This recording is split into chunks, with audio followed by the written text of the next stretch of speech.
Hi guys, welcome back to #quirky. Now in this video I'm going to review a book for you. This is the first time doing it. I'm trying new things in my channel. Honestly, I want the channel to be everything that I love doing.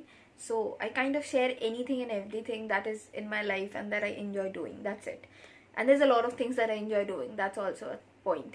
And also I really love this lipstick. It's Nykaa's Chai.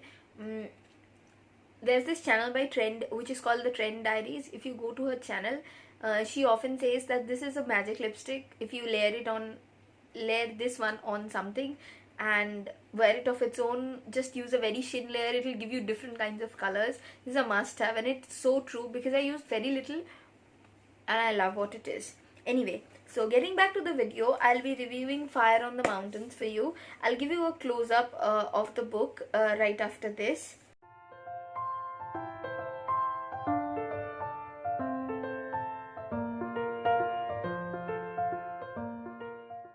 Now, before going into what I liked about the book and things that I kind of thought was a problem, it is important that I give you an overview of Anita Desai's life. And who is Anita Desai? She's one of India's foremost writers, and very importantly, women writers. When you speak about women writing in India, there often comes her name in it, and she has written quite a long list of books. I have read quite of it, and this one I really found to be worth discussing. So that's that. And she writes on topics which are relatable, very subtle emotions, I think, that you can go through, and a lot, like, there's a very different hint of feminism in the books, which I think is appreciable, because feminism has been, it had held different meanings over the ages.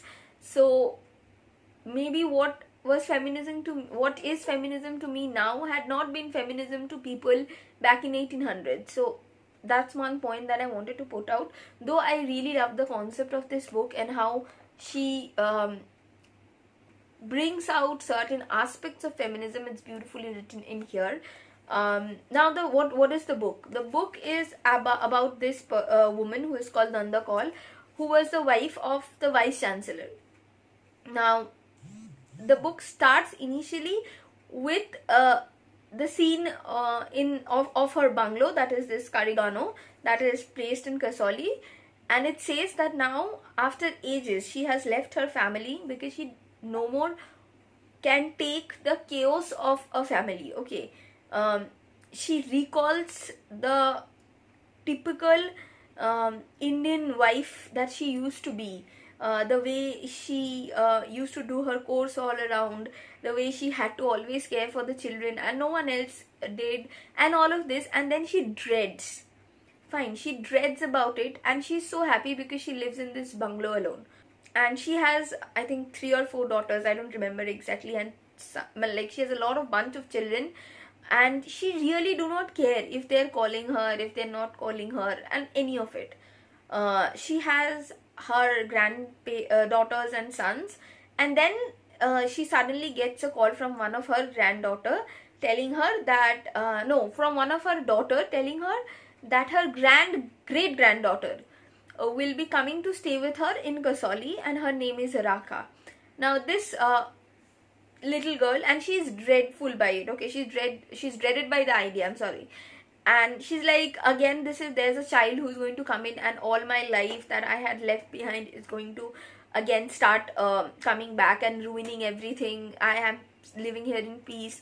Why does she has to come? She hates the idea in the beginning, but she still says that okay, fine, you send her, because there was no other way. So this little girl turns up to her house, and she starts staying with Nanda Kaul, who is like her great grandma.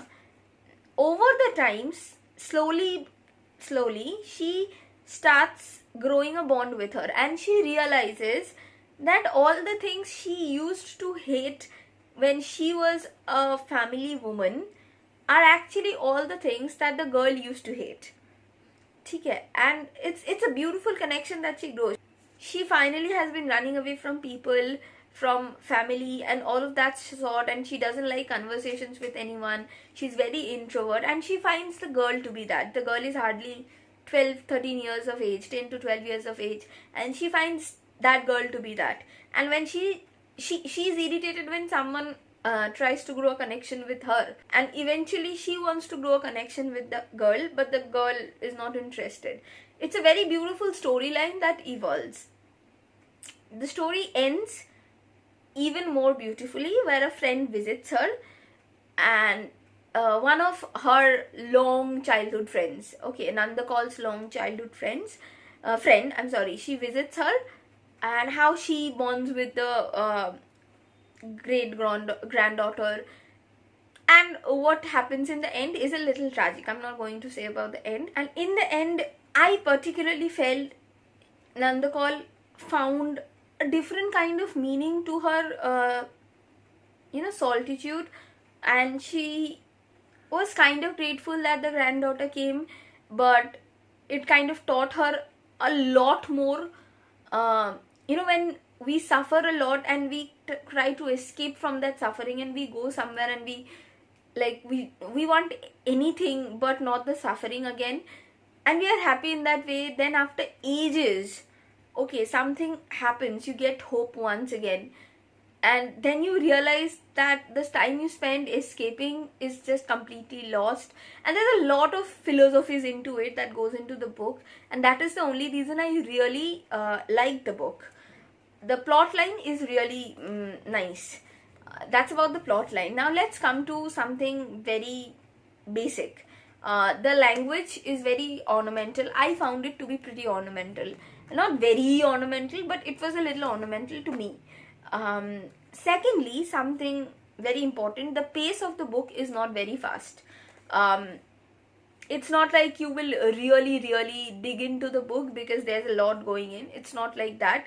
I kind of had difficulty reading the book because it was very slow. But eventually I kind of finished books, so I finished it and then I fell in love with it because the ending is beautiful.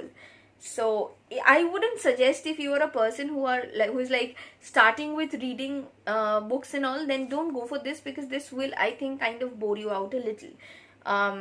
But if you want to explore literature and you want to have fun, in all of that, then please give it a read. It's one of my favorite books right now. The storyline is so subtle, and the emotions, the philosophies involved in it, it explores a whole lot of new meaning to life. That's wonderful to me. So yeah, and often we do not right now, there are very few people in our generation, I feel, who feel a lot of connection with our grandparents, with our great grandparents or somewhat. That's a connection that this book explores beautifully, I think. So yeah, to me, I think you should really read it if you are an avid reader who kind of likes exploring stuff in that. And also, yeah, if you enjoyed watching this video, then please give it a thumbs up and subscribe to the channel.